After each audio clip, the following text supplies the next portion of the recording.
문체반정 논쟁. 진산 사건을 전후해 이른바 문체반정이 일어났다. 정조가 직접 나서 서금단 체계의 일환으로 주도한 사건이었다.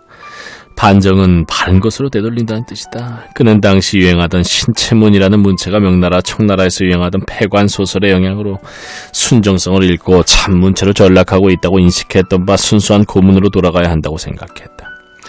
정조는 문체와 문풍을 타락시킨 주범으로 박지원의 열하일기를 지목했다. 정조는 1792년 다음과 같은 지시를 내리면서 과거 시험을 포함하여 4대부 계층의 글쓰기 전반에 대해 대대적인 검열을 실시했다. 성균관에 시험 답안지에 조금이라도 폐관 잡기에 관련되는 답이 있으면 전편이 주옥 같을지라도 하고로 처리하고 이어 그 사람의 이름을 확인해 과거를 보지 못하도록 하여 조금도 용서가 없어야 할 것이다. 이런 비판에 대하여 박지원은 신체문도 먼 훗날에는 고문이 될 것이라는 등의 논지를 내세우고 고문과 시문의 차이를 들어 반박하면서도 반성의 뜻으로 정조에게 순정한 문체에 관홍소초를 써올림으로써 자숙의 뜻을 표했다. 윤사수는 문체반정은 비단 문예운동뿐만 아니라 당시 남인에 대한 노론의 탄압을 견제하려는 정조 나름의 탕평책의 일환으로 전개되었다 라며 다음과 같이 말했다. 그러나 정조가 이렇게 적극 저지하였음에도 불구하고 18세기 이후 문인들의 소설 애호는 식을 줄을 몰랐고 소설은 중서민층과 더불어 양반세계에서 날이 갈수록 일상화되게 이르렀다. 여성 독자가 생기고 소설 대여점이 생기고 옥루몽, 사만스뷰, 완월 회맹전과 같은 장편소설에 애독되는 상황마저 생겼다. 조선 전기 양반 문화가 금욕적으로 절제된 수양 위주의 성향이었던 데 비하여 조선 중기에 이르러 점차 정서와 정감을 중요시하는 성향으로 질적인 변화를 일으켰던 것이다. 그 숨은 뜻이 무엇이었건 문체가 뭐가 그리 중요하다고 국왕이 손수났어. 그 난리를 떴단 말인가. 아니다. 그렇지 않다. 문체는 대단히 중요하다. 고미숙은 문체는 한 시대가 지니는 사유체계 및 인식론의 표현 방식이다. 그것은 단지 내용을 담는 그릇이나 매개가 아니라 내용을 선 규정하는 표상의 장치이다며 논문을 예로 들어 다음과 같이 주장했다. 학위 논문이 아니라 레포트 수준에서도 좀 개성있는 문장을 시도해볼라 치라면 가차없이 이건 비평체가 아니야 하는 질책을 받아야 했다. 비평이 뭐 어때서. 그러니까 대학에서는 비평 스타일조차도 허용할 수 없었던 것이다. 지금도 사정이 크게 달라진 것 같지는 않다. 문체야말로 체제가 지식인을 깃들이는 가장 첨단의 기제라는 사실을 충분히 인지하고 있기 때문이다. 물론 바로 그런 이유 때문에 문체는 지배적인 사유를 전복하기 위해서는 반드시 넘어서야 할 문턱이기도 하다. 문체의 그런 규제력에 공감할 수 있다면 조선의 천주교 박해도 정신분석학적으로 호찰할 가치가 있는 사건으로 볼 수 있지 않을까. 우리 인간은 그 어떤 새로운 형식적 틀에 강한 거부감을 느끼며 그 거부감은 겉잘 공포, 징후와 뒤섞여 히스테리컬한 반응으로 이어지기도 한다. 당파 싸움으로 증폭된 신유, 기해박해, 주문모, 강완숙의 활약. 1794년 12월 중국인 신부 주문모가 조선 천주교인 지왕 등의 안내로 조선인 역부로 가장에 얼어붙은 압록강을 건너 조선으로 들어왔다. 서울에 도착한 주문모는 배교자 한영인께 밀고로 체포령이 내리자 강완숙의 집에 있는 광을 은신처로 삼았다.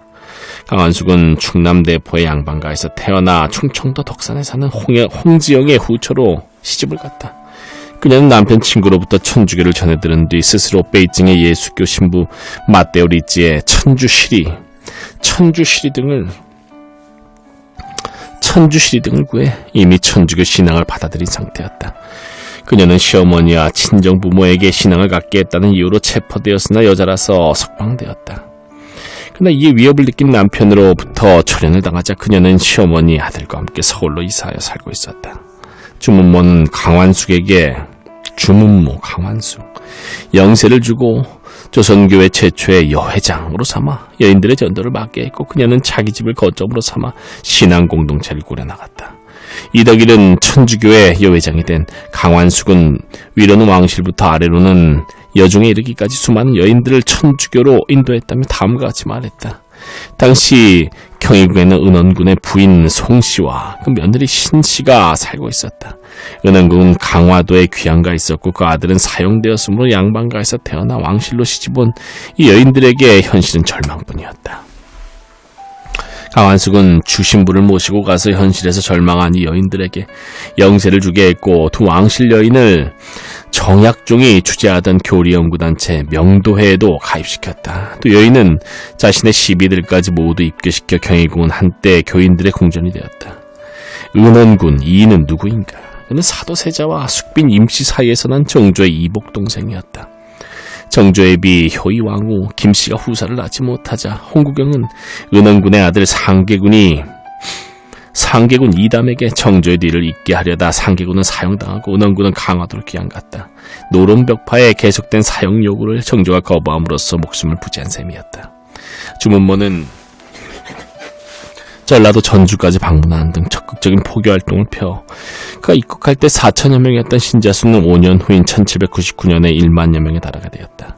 그러나 공식적으로 금제쓸 망정 천주교에 대해 비교적 너그러웠던 정조가 제24년 6월 세상을 뜨고 순조가 즉위하면서 천주교에 대한 박해가 시작되었다.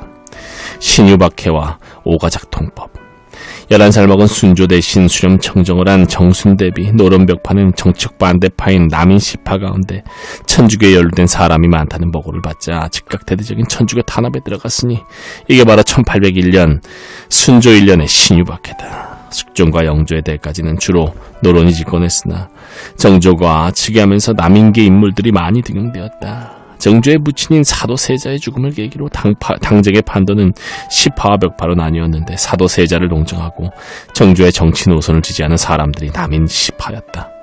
벽파는 시류는 무시하고 당론에만 치우쳐 있다는 의미로, 시파는 시류에 영합한다는 의미로 붙여진 이름이었다. 이제 남인 시파를 두둔하던 정조가 죽자 외척 세력인 노론이 다시 집권하여 세도 정치를 하게 되었고 그 와중에 천주교를 탄압하는 피바람이 불게 된 것이다.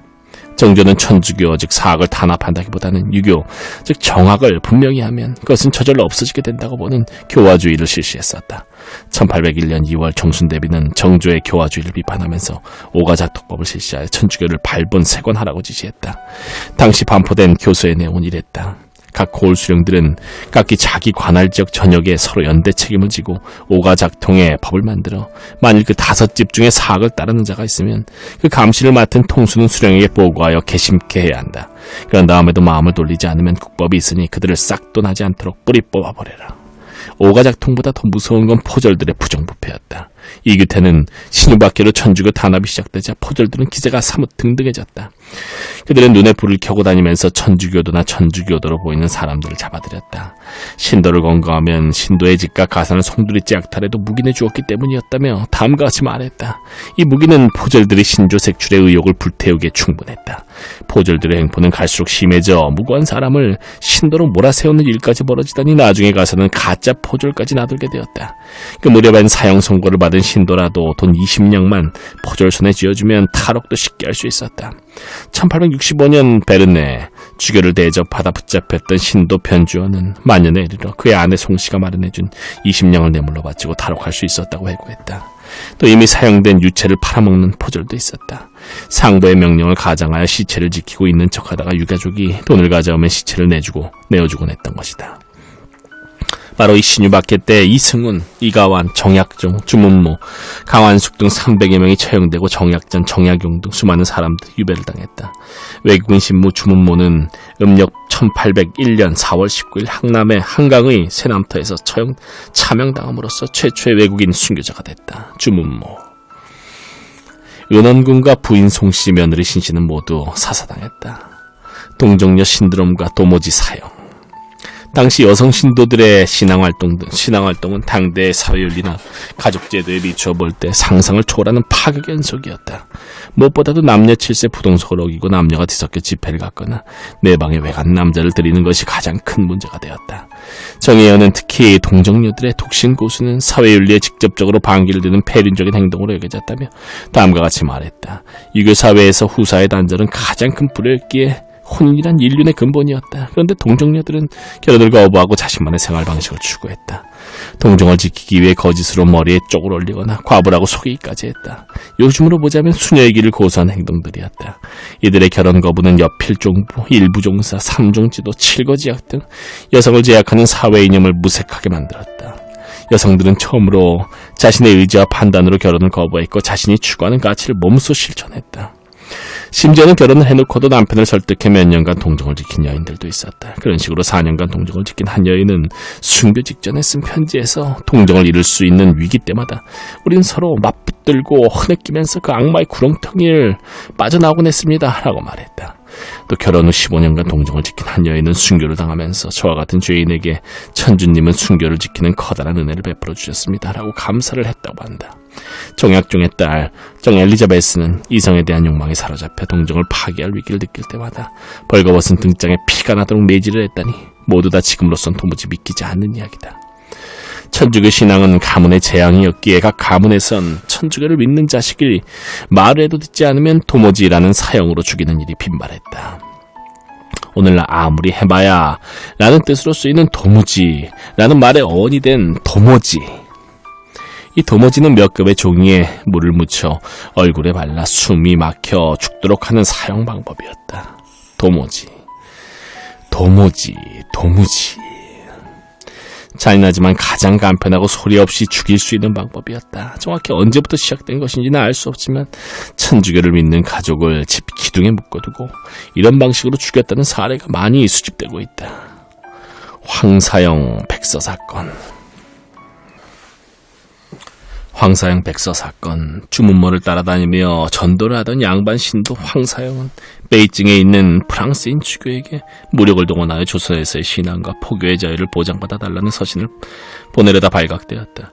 이게 바로 1801년 9월에 일어난 황사영 백서 비단에 쓴 글 백서 사건이다. 백서는 1만 3천 여자에 이른 장문의 서한이었다. 거기에는 청의 황제를 통하여 선교의 자유를 주도록 조선국왕에게 압력을 가할 것, 청조가 친왕을 조선에 파견하고 조선국왕을 청의 공주와 결혼시켜 조선을 청의 형태로 병합할 것, 서양에 요청하여 무력으로 위협해서라도 선교사를 받아들이도록 조선에 압력을 가할 것 등이 포함되었다. 황사영은 16살에 진사시 합격한 수재로 정약용의 큰형인 정약현의 사이가 되면서부터 천주교에 경도돼 주문모로부터 세례를 받은 인물이었다. 이 사건이 조선 정부를 더욱 자극해 천주교에 대한 박해는 더욱 가혹해지게 되었다. 황사영은 정약용, 정약전에게 조카 사이였기 때문에 이들은 다시 체포돼 감옥에 갇혔다가 유배지를 이동하게 되었다. 정약용은 이후 전라도 강진에서 18년간 유바 생활하면서 목민심서, 경세유포, 흠음신서 등을 집필했다. 정약용은 신의 박해 이후 천주교와의 관계를 청산했지만 최초의 세례를 받은 이승우는 그의 매형 최초의 천주교 교리 연구회장으로서 순교한 정약종은 셋째형 진산사건으로 순교한 윤지충은 외사촌형이었다. 그러니 마음속에 청산을 했을 망정 천주교로부터 자유로울 순 없었다. 정약용이 석방된 것은 1818년인데 1836년 75세 나이로 죽을 때까지 500여 권의 저작을 남겼다. 1885년부터 86년에 고종은 정약용의 여유당집을 진상하도록 명하고 그와 동시대에 살지 못한 것을 개탄했다는 말이 있다. 정약용의 둘째 형인 정약전은 전라도 흑산도로 유배가 16년에 걸친 고독한 생활 끝에 1816년 유배지에서 생을 마쳤는데 흑산도의 어류 생태를 조사 분류한 자산어부를 저수했다. 신유박해가 식민지화 원인의 시작. 신유박해와 식민지화가 관계가 있다. 1801년 조선에 전래된 한번 천주교 서적은 대략 120여 정이었으며 이 가운데 86정 111책이 한글로 번역되어 읽히고 있었지만 정부의 가혹한 탄압으로 천주교는 크게 위축되었다. 한국기독교역사연구소는 정치적으로 볼 때 신유박해로 남인 시파는 전멸하여 재기불능의 상태에 이르렀다. 박해를 주도한 노론, 남인 벽파로 보아서는 완벽한 승리였다며 다음과 같이 말했다. 종교적인 면으로도 사악으로 규정된 천주교는 멸절된 것처럼 보였다. 오가작 통법은 서울뿐만 아니라 지방의 교인 색출에 효과적이었다. 천주교를 믿으면 본인은 물론 가족과 이웃까지도 해를 당한다는 인식이 생겨나게 되면서 천주교의 침투 가능성은 더욱 약해질 수밖에 없었다. 무엇보다 천주교에 대한 사회 전반적인 배척의 분위기가 성숙된 것이 보수 세력으로서는 큰 소득이었다. 천주교를 묵은 무부의 종교, 대형 무도한 사악의 무리로 규정한 정부 측 입장은 황사영 백서와 같은 증거로 보장을 받게 된 셈이다. 이 신유박해의 와중에 5년 전 서사 초빙을 역설했던 박제가도 봉변을 당하고 말았다. 1801년 베이징 여행에서 돌아온 박제가는 신유박해의 주모자의 한 사람인 임시발이 무고하여 천주교와는 관계가 없는데도 체포돼 장형을 받고 조선반도 최북단인 경성 유배에 처해졌다.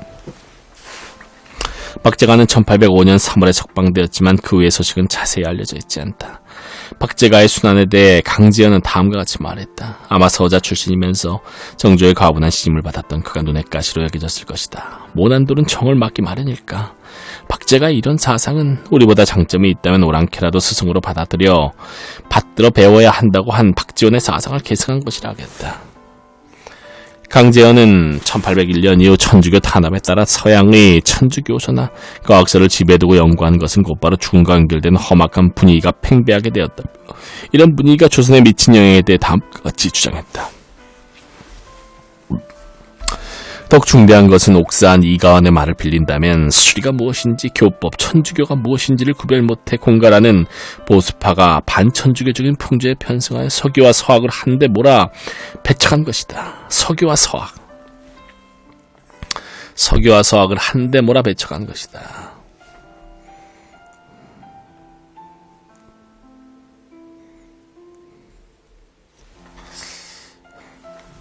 서교와 서학을 한데 몰아 배척한 것이다.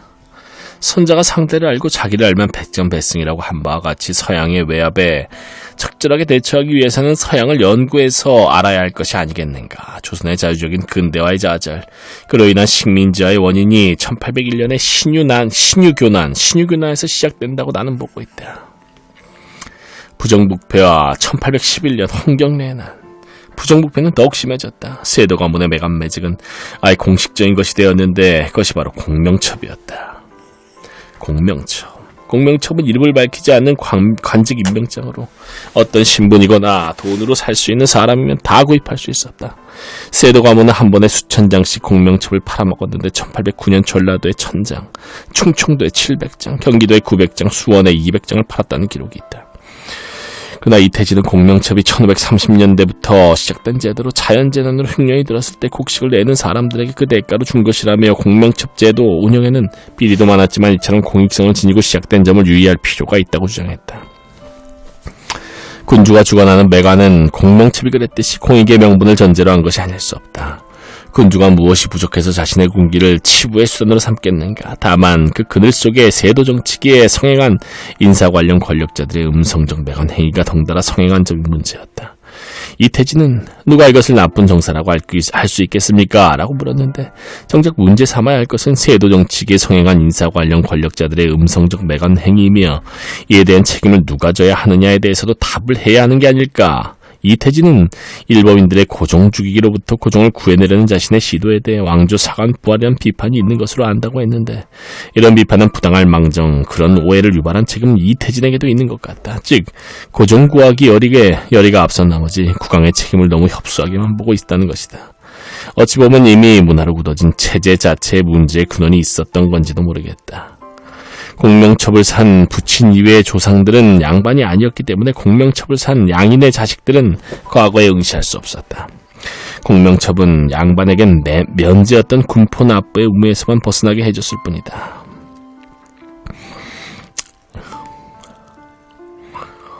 오히려 문제는 공명첩보다 그런 실속 없는 공명첩이라도 필요했던 엄격한 신문제였다. 이덕일은 조선에서 심심찮게 위조 사건이 발생하는 분야는 사조단자였다.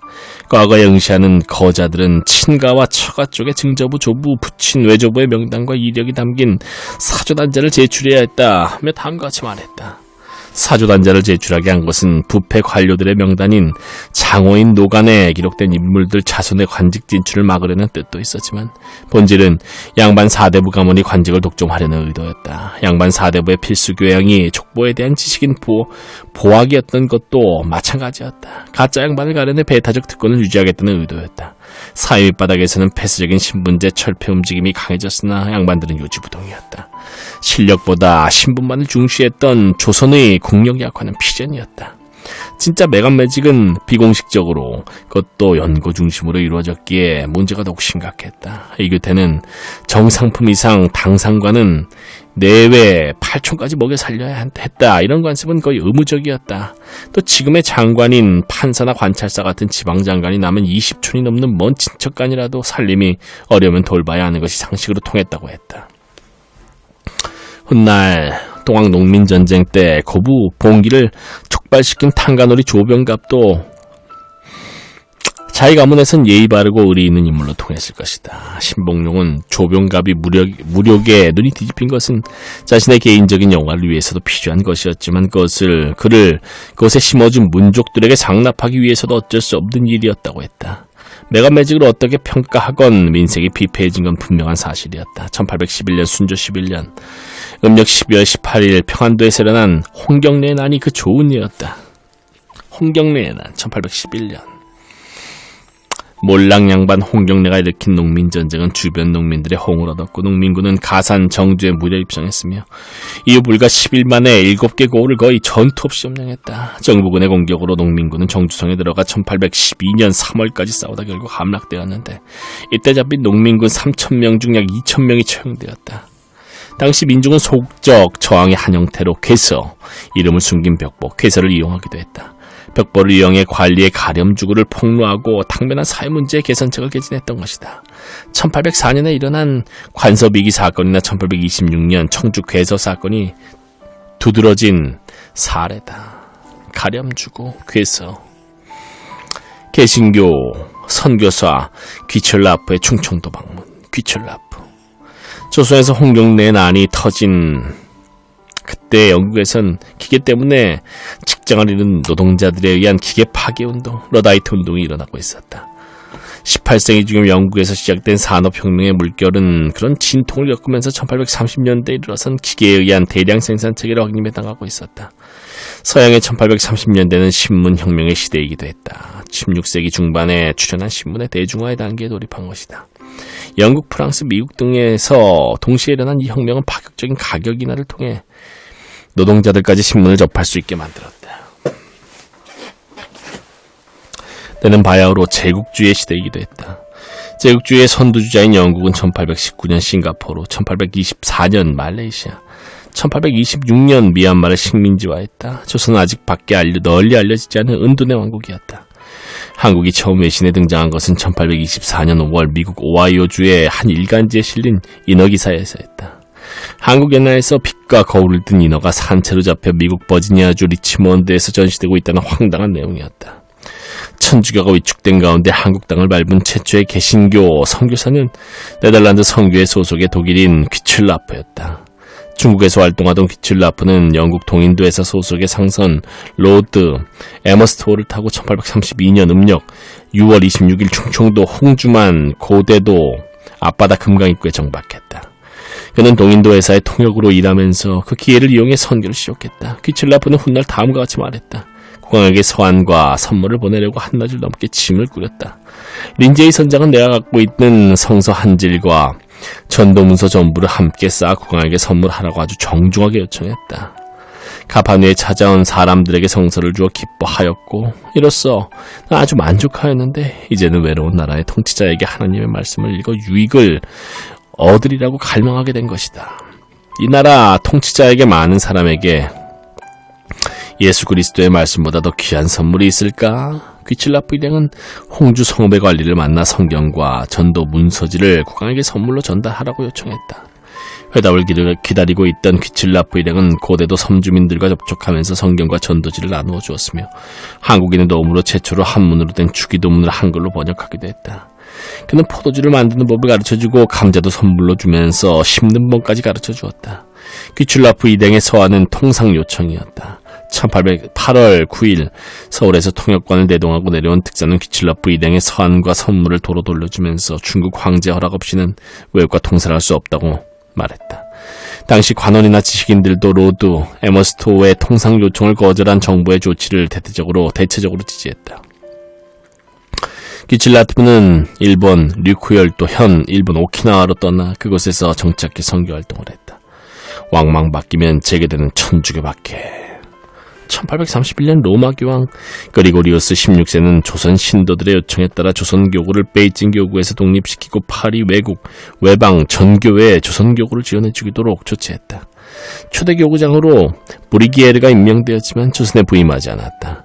파리 외국 전교회는 1836년 겨울에 신부 모방, 1837년 겨울에 신부 샤스탕, 그리고 1838년의 겨울에는 주교 앵베르를 파견했다. 이들은 각각 신도의 안내하에 얼어붙은 압록강을 건너 국내에 잠입하여 포교를 했다.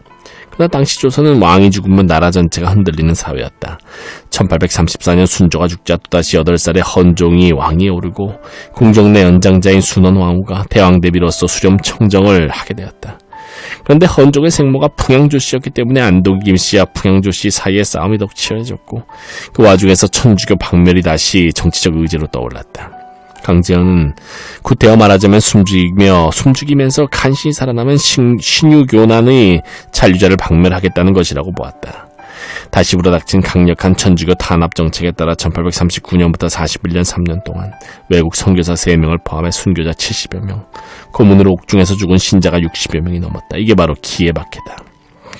그런데 1836년 겨울 조선에 잠입한 모방은 조선인 신부 양성을 위해 김대건, 최방재, 최양업 등 3명을 선발해 마카오에 유학을 보냈다. 이들 중 김대건은 1837년부터 5년간 마카오 포르투갈 신학교에 체류하면서 라틴어, 프랑스어, 영어 등 6개국 언어를 구사하는 천재성을 보이면서 1845년 9월 조선 최초의 신부가 되었다. 김대건은 제3대 조선교회 주교로 임명된 신부 페레올, 신부 나빌류와 함께 해로로 충청도에 잠입했다. 국경지대 수비가 강화돼 더 이상 육로로 잠입하는 것이 불가능하게 되었기 때문이다.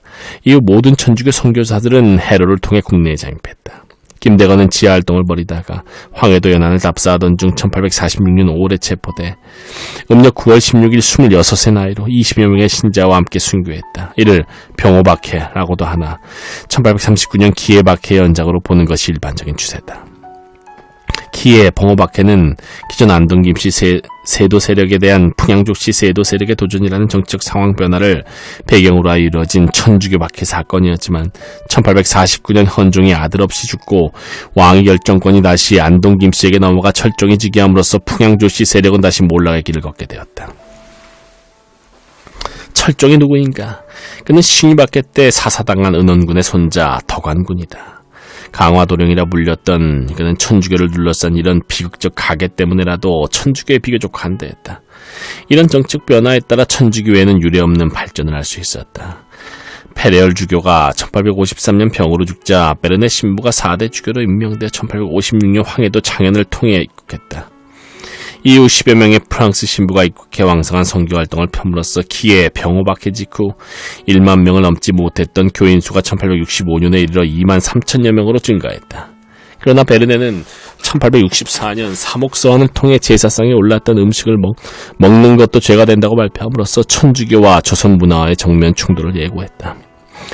동방의 조선 숭배는 우상 숭배가 아니라는 교황청의 칙서가 발표될 때까지는 70년의 세월을 더 기다려야 했으니 이런 판단착오로 인해 이제 수많은 사람이 흘리게 될 피해에 대해서는 도대체 누가 책임을 져야 하는가? 이양선의 출몰과 여학문화. 아평전쟁과 태평천국에는 기예박해의 와중엔 1840년 중국에선 이른바 아편전쟁이 일어났다. 표면적으로는 인도산 아편의 무차별 중국 유입에 대한 청의 강력한 반발의 결과였지만 실제로는 서양 제국주의에 대한 동양의 저항이었다. 이 전쟁은 영국의 승리로 끝났다. 청은 1842년 8월 굴욕적인 난진 조약을 맺음으로써 잠자는 사자가 아니라 종이 호랑이임을 입증했다. 진정한 패인은 꼭 무기의 열세 때문만이 아니었다. 조선이 중국으로부터 이어받은 숙문주의의 처절한 패배였다. 마루야마 마사오는 중국이 보기에 전쟁에 강하다는 것은 곧 문화의 수준이 낮다는 증거지요 라면서 다음과 같이 주장했다. 중화라는 것은 근본적으로 예적인 문화 질서라는 문이 무에 비해 우월하다는 관념이 바탕에 깔려 있습니다. 때문에 억지를 부려서 어차피 놈들은 오랑캐니까 완력은 강하게 마련이야 라는 이유를 갖다 댈 수 있지요. 아편전쟁 때에도 어차피 오랑캐니까 국토의 짜투리쯤은 줘버려도 돼 하는 정서입니다. 국토가 넓은 탓도 있겠지요. 제일 옥신각신한 것이 예 문제였고 어떤 의미에서는 토지의 하량보다도 중요한 문제였습니다. 중국을 조론한 발항으로 볼 수도 있겠지만 중국이 조약을 맺으러 온 영국 사절에게 황제에 대한 예의를 갖추라고 요구하면서 그걸 가장 중요하게 생각했다는 건 분명한 사실이다. 중국은 땅이라도 넓으니까 그럴 수 있다지만 조선은 땅도 넓지 않은 데다가 그걸 지킬 만한 최소한의 무력조차 키우질 못한 탓에 이제 곧 중국보다 더 큰 치욕을 겪게 된다. 청의 세국의 빗장을 열어야 했으며 향나무를 실어내던 향기로운 섬 홍콩을 영국의 식민지로 넘겨줘야 했다. 난징조약은 홍콩 하량 외에도 청이 5항구를 개방하는 동시에 영사재판권, 최애국 대우, 협정관세 등을 보장하는 불평등 조약이었다. 새로 개방된 상하이를 중심으로 아편 유입량이 증가해 1850년대에는 5만에서 7만 상자에 육박했다. 프랑스도 1844년 청국과 황푸조약을 체결하여 영국과 동등한 통상 권리를 획득했으며 미국도 같은 해 청국과 왕샤조약을 체결하여 조선 중국 진출에 기반을 만들었다. 1848년 칼 마르크스는 공산당 선언을 발표했다.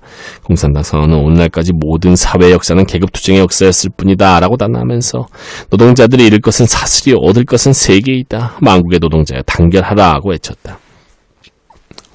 이 선언 이후 유럽 각국에서 혁명 시도가 동시다발적으로 명멸했으며 각국 정부는 내부 갈등을 밖에서 해소하기 위해 약소국들을 희생으로 삼는 팽창주의 전략에 박차를 가하게 되었다. 1850년 중국에선 유럽과는 전혀 다른 성격의 혁명이 일어났으니 그건 바로 태평천국의 난이다. 상세기 여주인 홍수전은 탐한흥한을 표방하고 반란을 일으켜 1851년 광둥성을 함락한 후 태평천국을 수립하고 스스로 태평천왕이라고 일컬었다. 1853년 3월 홍수전은 100만 명의 태평군을 이끌고 난징에 입성해 3만 명의 만주족군들을 몰살시키는 등 미세를 떨쳤다. 태평천국은 영불연합군에 의해 1865년에 멸망하게 되지만 15년 동안의 전란으로 무려 2천만 명이 죽고 국토는 황폐해져 청조 멸망의 원인이 되었다. 태평천국에 나는 조선에도 큰 충격을 주었다. 김영옥은 그것은 조선 반도의 민중에게 있어서는 그 반도가 소속되어 있는 대륙 질서의 근원적인 붕괴를 의미하는 것이며 그것은 그들의 중화 중심의 천지론적 세계관에 있어서 땅의 꺼짐을 의미하는 경천동지의 사건이었다고 평가했다. 1854년 일본에게 중화권 민중이 충격의 정신을 차리지 못하고 있을 때 서양 제국주의 열강들은 굶주린 이리 때처럼 탐욕스럽게 아시아 국가들을 계속 집어삼켜 나갔다. 프랑스는 1862년 베트남, 1863년 캄보디아를 집어삼켰다. 영국은 1858년 인도 전체를 식민지화하는 등 제국주의 선두자였지만 신흥강국 미국의 활약도 만만치 않았다. 1823년 이른바 멀로 도틀린 이후 영토 확장을 도모하며 열강의 지혜를 확보한 미국은 1840년대 캘리포니아 점령, 오리건 지역 병합, 1860년대 알라스카 및 하와이 등 진출로 태평양 세력의 기반을 구축하고 있었다. 이런 영향으로 미국은 1850년대 일본의 개국을 주도했다. 1853년 7월 미국의 동인다함대 사령 페리 제독은 흑선이라 불리던 군함 4척을 이끌고 무력 시위로 일본을 충격에 빠뜨렸다. 이른바 포함매교였다. 훗날 일부에선 한 발의 포성은 200년의 긴 꿈에서 일본인을 깨어나게 했다는 말까지 나왔다. 페리는 1854년 250문의 대포로 무장한 10척의 군함을 이끌고 일본을 다시 찾아왔다. 이때 일본은 페리 제독과 밀 화친 조약을 체결했으며 1858년엔 밀 수호 통상 조약을 체결했다. 이어 일본은 네덜란드, 러시아, 영국, 프랑스와 조약을 체결했다. 이 양서는 충격과 공포의 대상, 세계 정세가 그러했던 만큼 1850년대부터는 조선에도 이 양선의 출몰이 없는 해가 없을 정도였다. 이 양선은 이상한 모습을 한 배라는 뜻이다. 서양인들의 배는 조선 선박과는 전혀 다르게 생겼는데 조선인들이 보기에 선체는 마치 태산과 같고 범죽은 하늘 높이 치솟았으며 빠르기는 마치 나는 새와 같았다. 한국 연해에 출현한 최초의 서양 열강의 선박은 부소로 등 2척의 프랑스 군함으로 추정되는데 이들은 1878년, 1787년, 정조 11년 5월 제주, 울릉도 해역을 조사 측량했다. 본토 연안에 출현하여 최초로 조선 관원의 문정까지 받은 서양 선박은 1797년 9월 동래 용당포까지 온 영국 탐험선 프로비던소였다. 이 배는 동아시아 일대 해도를 작성하다가 식량과 식수를 얻기 위해 온 것으로 이게 조선과 영국의 최초의 만남이었다.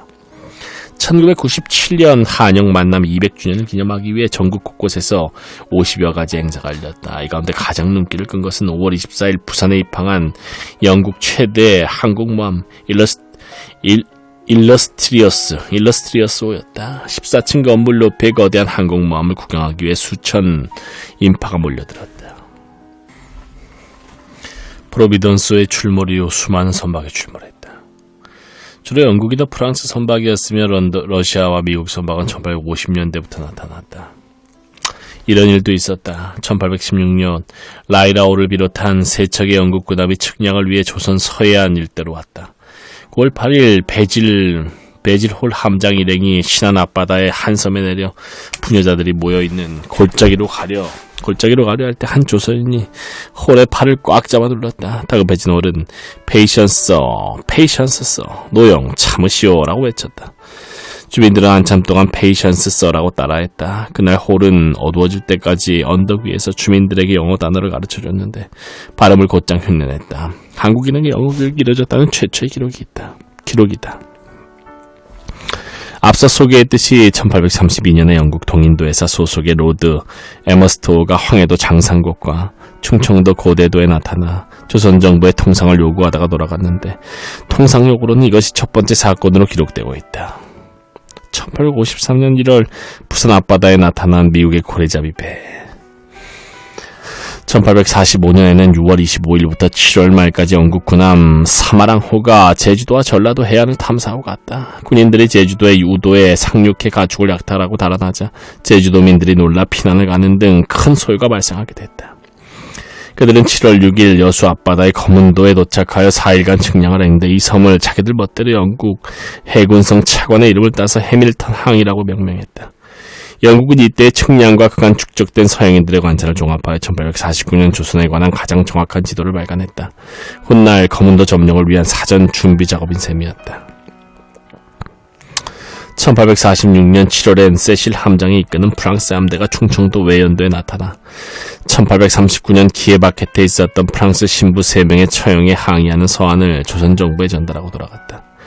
이양 선수들 중엔 탐험과 연안 측량에만 머무르지 않고 재물을 약탈하거나 사람을 죽이는 등 난폭한 행동을 하는 경우도 많았다. 그래서 많은 경우 이양성의 출현은 당시 조선인들에게 충격과 공포의 대상이었다. 시계와 피아노. 신기한 서양 물건마저 조선인들을 공포에 떨게 만들었다. 시계와 피아노가 그 대표적인 예일 것이다. 조선 내 기계 시계가 들여온 것은 1631년 인조 9년으로 명나라에 사신으로 갔던 정두원이 몇 가지 서양 문물과 함께 가지고 돌아온 자명종이 시초이지만 보통 사람들이야 그런 기가 있다는 걸 알았을 리 없다. 1847년 여름 세실 서한의 회답을 요구하기 위해 온 프랑스 군함 2척이 전라도 앞바다에서 암초에 걸려 만경과 부안의 경계인 신치도라는 섬에 닿았을 때 주민들이 겪은 공포 해프닝이다. 이 배에서 건져낸 물건은 거의 대포나 총이었는데 관리들은 이것들을 재빨리 창고로 옮겨놓고 문을 굳게 잠가버렸다. 창고 문을 잠근 뒤 마을 사람들은 한시름 놓을 수 있었다. 그런데 창고 안에서 똑딱똑딱 하는 야릇한 소리가 새어나오는 바람에 섬은 다시 공포에 사로잡히고 말았다. 그 무기들 속에 시계가 들어있었던 것을 사람들은 알 턱이 없었다. 일주일이나 계속해서 똑딱 소리가 들려오자 마을 사람들은 회의를 열었다. 서양 귀신이 우리 섬을 해치기 위해 일부러 도깨비를 떨어뜨려 놓고 간 게 틀림없다.